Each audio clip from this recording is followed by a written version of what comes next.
Hi అండి, నేను మీ Sandhyarani. Welcome back to our channel ఆహా మన వంటలు. ఎంతో టేస్టీగా ఉండే ఎగ్ ప్లాంట్ క్యాప్సికమ్ ఎగ్ కర్రీని ఈజీగా ఎలా తయారు చేసుకోవాలో చూద్దాం. చూస్తేనే తెలుస్తుంది కదండి, కలర్ఫుల్గా. తింటే ఇంకా అంతకంటే బాగుంటుంది. నేను పెద్ద సైజు బ్రింజాలు తీసుకున్నానండి. 600 గ్రామ్స్ వరకు ఉంటుందండి. స్కిన్ కొంచెం మందం అనిపించి లైట్గా పీల్ చేస్తున్నాను. మీరు కావాలంటే పీల్ తీయకుండా అలాగే కట్ చేసుకోవచ్చు. ఈ టైపు బ్రింజాలు దొరకనట్లయితే మీ దగ్గర ఉన్న ఏదైనా బ్రింజాలు తీసుకుని కర్రీ ఇదే రకంగా ప్రిపేర్ చేసుకోవచ్చు.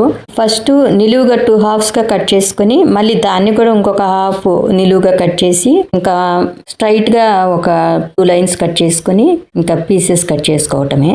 ఇంకా ఈ పీసెస్ అన్నింటినీ కొద్దిగా సాల్ట్ కలిపిన వాటర్లో వేసుకుంటే కలర్ చేంజ్ అవ్వకుండా ఉంటాయి అన్నమాట. ఇప్పుడు ఒక 2 మీడియం సైజు క్యాప్సికమ్ని పెద్ద సైజు ముక్కలుగా కట్ చేస్తున్నాను. మధ్యలో ఉన్న గింజలను కూడా తీసేస్తున్నాను. ఇంకా ఒక 3 పండిన టమాటోస్ని వేడి నీటిలో అలాగే కొంచెంసేపు ఉంచినట్లయితే పొట్టు ఈజీగా వచ్చేస్తుంది. ఆ పల్పు కూడా మెత్తపడుతుంది అనమాట. మ్యాషర్తో మ్యాష్ చేసుకుని కానీ లేదంటే చల్లారిన తర్వాత చేత్తో నలిపినట్లయితే ప్యూరీ లాగా వస్తుంది. మరీ నున్నగా ఏమీ అవ్వాల్సిన పని లేదండి, నలిపితే చాలు. మనం పొట్టు తీసేసాం కాబట్టి ఎలాగో. ఇంకా కర్రీ కోసం 1.5 స్పూన్ కారం, 1.5 స్పూన్ ధనియాల పొడి, తర్వాత ఒక 1/2 స్పూను గరం మసాలా, ఒక 3/4 స్పూను పసుపు, ఆ తర్వాత 1 స్పూన్ సాల్ట్ అనమాట.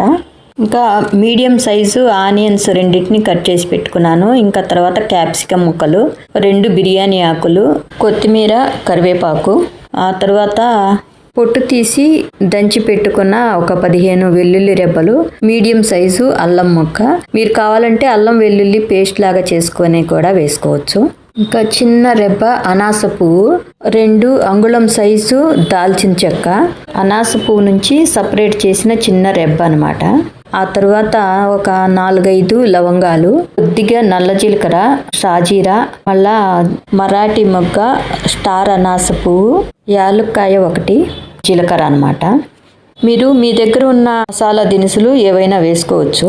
నేను ఈ కర్రీలోకి 3 ఎగ్స్ వేస్తున్నానండి. మీరు కావాలంటే ఇంకా బాయిల్డ్ ఎగ్స్ వేసుకోవచ్చు. 3 స్పూన్స్ వరకు ఆయిల్ వేసుకొని రెడీగా పెట్టుకున్న మసాలా దినుసులన్నింటినీ వేసి ఆ తర్వాత ఆనియన్స్, క్యాప్సికమ్ ముక్కలు కూడా వేసి అవి కొంచెం వేగిన తర్వాత టర్మరిక్ మళ్ళా సాల్ట్ వేసుకుని ఒకసారి కలిపి ఒక 2 మినిట్స్ మూత పెట్టి మగ్గించుకోవాలి.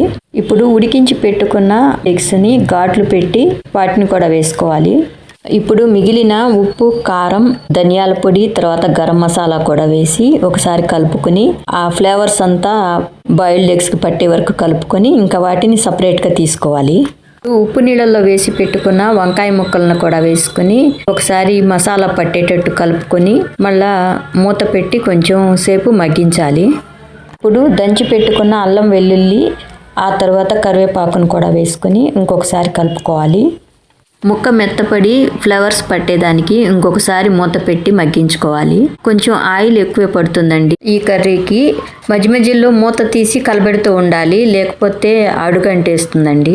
ఇంకా మ్యాష్ చేసి పెట్టుకున్న టమాటో ప్యూరీని కూడా వేసుకొని కలుపుతూ వేయించుకోవాలి.